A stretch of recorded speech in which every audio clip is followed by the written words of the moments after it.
Are you looking to start game development? Or maybe you've been doing it for a while and are wondering if you should go it alone or look into forming a team of people?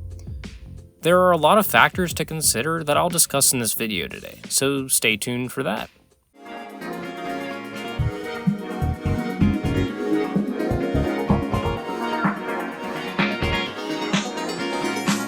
Hey everyone, and welcome to another video from Odyssey Frontiers. Today I'm going to be discussing the concept of doing game development solo or looking into forming a small team. It really depends on your specific situation. For instance, I do mainly solo game development. I've worked on a small team with one musician at one point for a game jam, but I largely right now do it solo by myself. But that route is not for everybody. So let me start out with the pros of doing solo game development by yourself. There are no heads that you can clash with. It's just you. The full idea is yours. So getting the ideas and whatever you come up with is the end result. Sure, you may come up with revisions, but there's no other people that you need to run ideas by, which can be a con, which I'll get into in a little bit here. But to some people, it may be a pro that you have full control over it. What you say goes. And all profits and credit is yours at the end of the day as well, which again, that's a pretty good pro for most people. Being able to put your name on the credit scene for that as the very first one and the very last one is definitely a good feeling. And finally, you can work anytime on anything you want within it. You don't need to work on whatever somebody dictates that you work on within the game. You can kind of do whatever you feel like within the game and within the process of developing it. So for instance, if you want to work on art today, you can do that, or you want to work on coding, maybe develop a new mechanic. You can get carried away with it, which is one of the benefits of having a team, is that you don't get carried away with that kind of stuff, but you have full reign over that when you're doing it solo. Now, going into the solo cons, it is very easy to get off track or distracted by those other things. Trying to come up with just a new mechanic or make this art look just right or just perfect. It's very easy when you're by yourself to get distracted on those things and spend way too much time. I've seen it, I've done it. It is definitely not good, and it is not fun to deal with because it's easy to get stuck into that trap of doing the same thing over and over again and revising it to the point where it's not even the same thing anymore.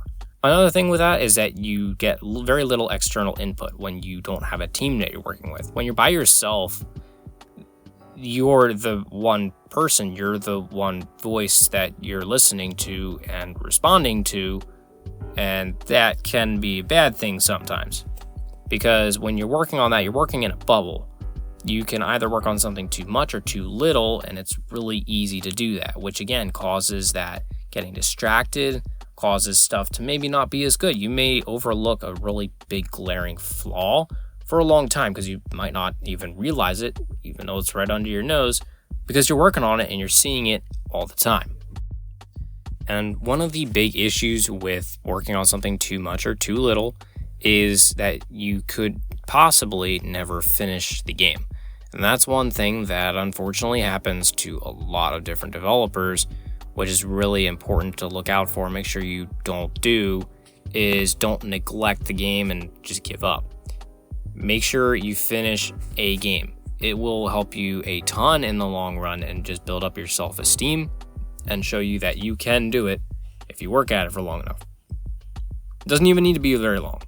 Maybe just a week, like just working on a small game and putting it out there, because that'll help you to do that more in the future. But that's going on a bit of a different tangent there. It can be difficult to get stuff done when you're doing it by yourself. Also, it's pretty obvious you can be lonely when you're by yourself doing it alone. It may not always be an issue, but for some people that can be a pretty big factor of that to think about. It's definitely nice to have a community of a team to work with, not just for ideas, but for community as well. And also, you have to be the best at everything when you're doing it by yourself. You are the developer, you are the programmer, you are the level designer, you are the game designer, you are the artist, you are the sound effects director, whatever, musician, marketer, producer, all of it. You are everything, which cannot be always good, because you can't be the best at everything. No matter how good you are at certain things, you're not going to be able to spend a ton of time and a ton of effort making everything perfect. My strong point, for example, is coding. Art is something that I'm also okay with in the 3D space, but when it comes to music, I have almost no music experience. Also, like stuff with like marketing, I'm learning, but I'm not going to be as good at marketing as I am at coding. It's just how it is, and it's something I have to deal with and learn how to make my way around those things and maybe cut some corners here and there to get a product out there. Now, moving on to the team environment, it is definitely a bit different from a solo environment. There's a lot of collaboration, which is a great thing to have. You can get ideas a lot faster, especially when you have a brainstorming session between different people. It is very helpful to get ideas, good ideas, and fast. And a lot of them, too, to choose from. And also, you can get your work checked with that. Having other people to look at your work is super helpful for making sure that you produce quality work that actually looks good in the game and that players and other people can look at and perceive the way that you intend it to be perceived. Another thing with that is accountability. To stay on track and work regularly is much more prevalent in working with a team than by yourself.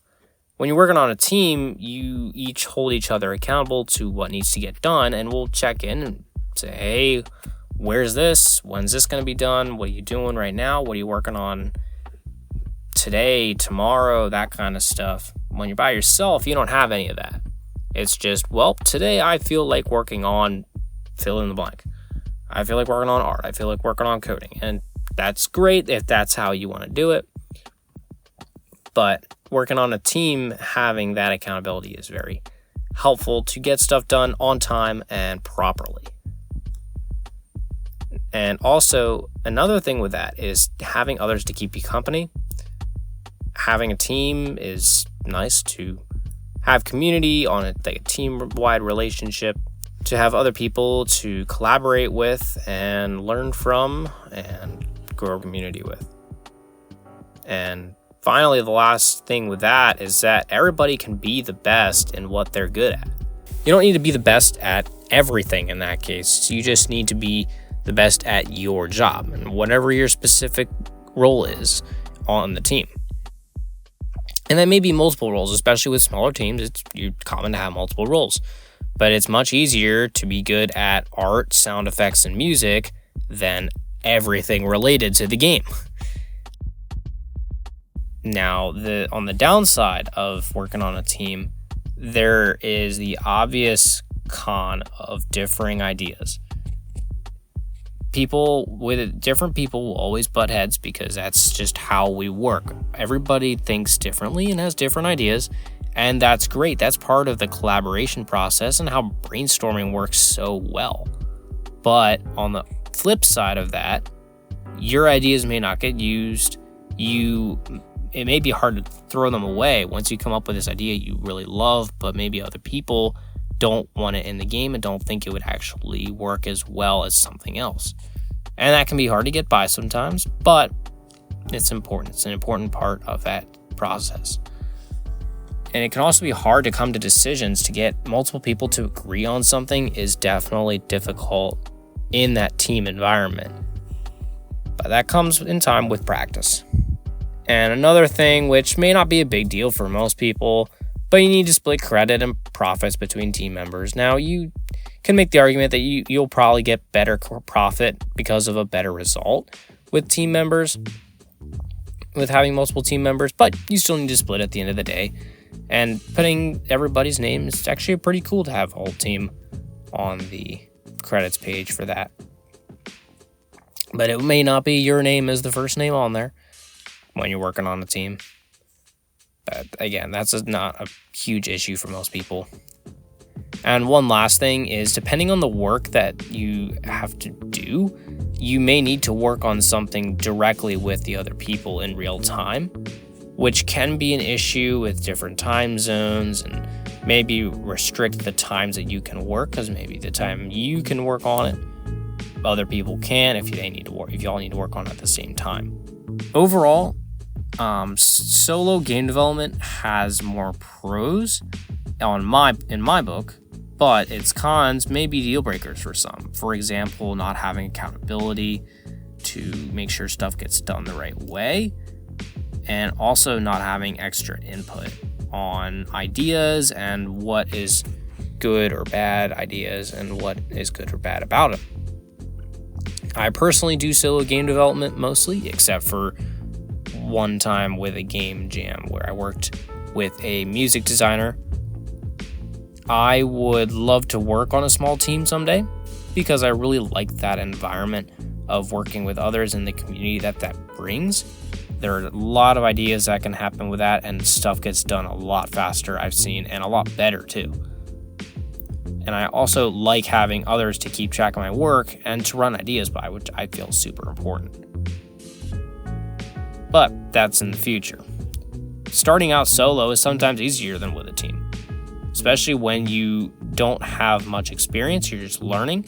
It's much easier to get your own experience by yourself and learn at your own pace rather than having to work with a team to start out.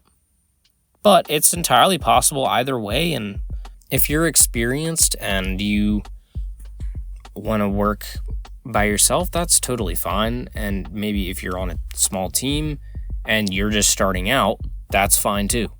Either way works. From what I can see, a team is more helpful in the long run just because of the productivity of it.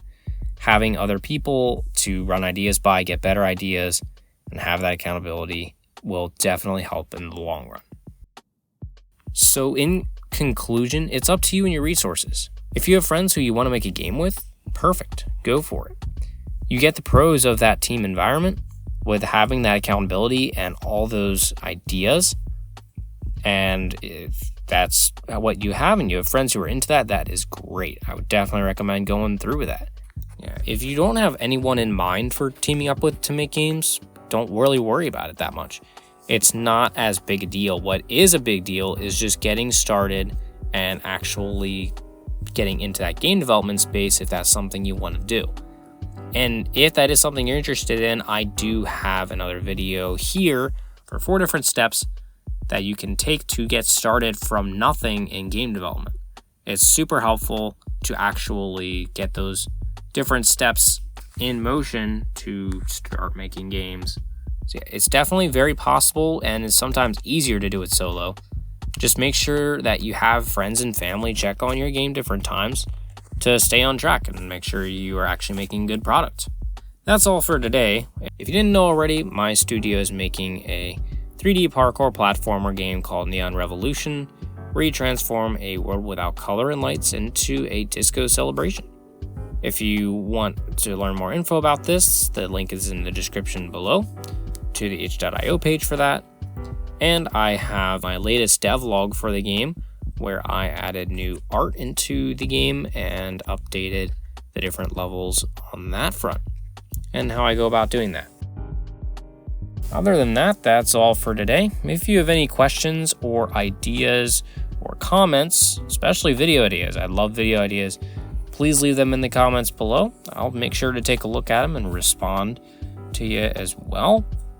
Please make sure to leave a like on this video and subscribe to the channel if you're not already. And thank you for watching.